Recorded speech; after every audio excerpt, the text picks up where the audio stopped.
and welcome for joining us on this lovely day today. Today we'll be talking about the lost generation. The term lost generation comes from Gertrude Stein's comment on one of Ernest Hemingway's writing pieces. It mostly refers to the Americans who were in early adulthood when World War I ended. They were called this because of the new values and sentiments of the 1920s that didn't reflect what they were taught growing up, and many were skeptical of the direction America was moving in. It was for this reason that many writers and philosophers moved to Paris, France.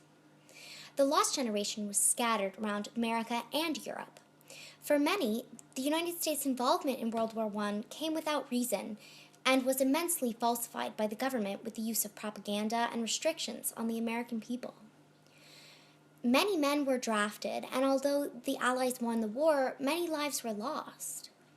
The generation that was raised during this controversial time was never taught the solid values of America and the morals, and really found themselves unsure of their purpose in society. Similar to those in young adulthood during Vietnam who found new ideals and a new philosophy.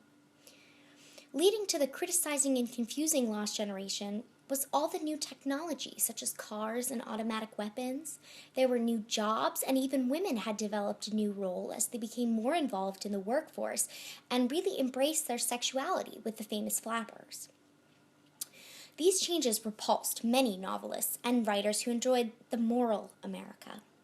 For this reason, they decided to stay in Paris where they were drafted, or many decided to move to Europe because the America they had grown up in and loved was gone. It was also much easier to travel from America into Europe because the US had a lot of money and had developed passenger aircrafts. The pieces written by expatriates were unlike anything before. They criticized new American practices and created new styles of fictions and new perspectives on the world. Hopefully, the lost generation can teach us much about America and about the world. Hemingway and Fitzgerald are two members of the lost generation who changed their careers and lifestyles to explore the new ideas of the century. Ernest Hemingway was born into a small family in the suburbs of Chicago. Throughout his high school and college career, Hemingway realized that he was a skilled writer with great potential. His writing career was quickly interrupted when he volunteered in the Red Cross as an ambulance driver in Italy. On his first day, he had to save women from an explosion in Naples. This tragedy became the platform for his first great book, Death in the Afternoon.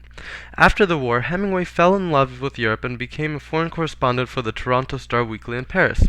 During this time there, he wrote over 88 stories about wars, travel, and the general European lifestyle. His travels to England, Spain, and France inspired many of his famous books, including The Sun Also Rises, The Fifth Column, and The Indian Camp. During World War II, Hemingway returned to Europe and was present in the landing at Normandy, the liberation of Paris, as well as the Battle of the Bulge. In 1954, Hemingway received the Nobel Prize for Literature after writing many novels about the new evolving 20th century. Francis Scott Fitzgerald is known for his great novel The Great Gatsby, which is being discussed in every high school in America for its variety of challenging ideas. Fitzgerald graduated Princeton University with the goal to become a writer. He enlisted into the army but was never deployed. During the stressful time, he wrote a couple unique books which impressed many publishers. In 1920, he published The Side of Paradise, which made him famous because it wrote about the jazz age of the time. He decided to move to France in 1924, where he wrote his greatest book, The Great Gatsby. After his main success, he stumbled upon multiple writer blocks which deterred his self-esteem and his overall success. As he said, he lived in an age of art, excess, and satire. Both of these authors represent the ideals of expatriates. After the war, Europe began to rebuild and new ideas began to surface which interested many authors. A new form of writing matched the new ideals of the century.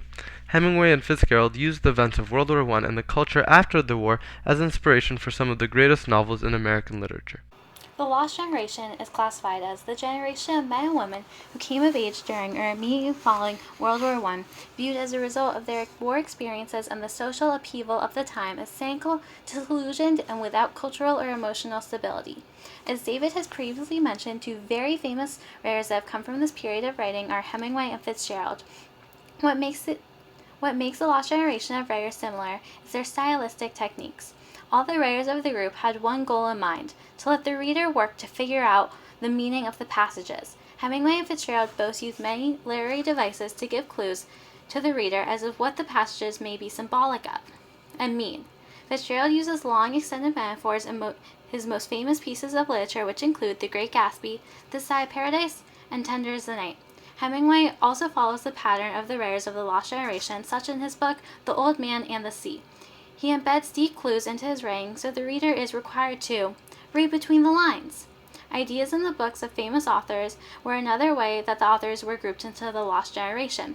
In an interview with Kirk Curnutt, an author who has published many books about the Lost Generation, writes that some main ideas written in the books from the time period were alienation, unstable mores, drinking, divorce, sex, and different variations of unconventional identities, gender bending, for example. There was very little interest in writing about others, and they weren't particularly gracious to people who weren't like them.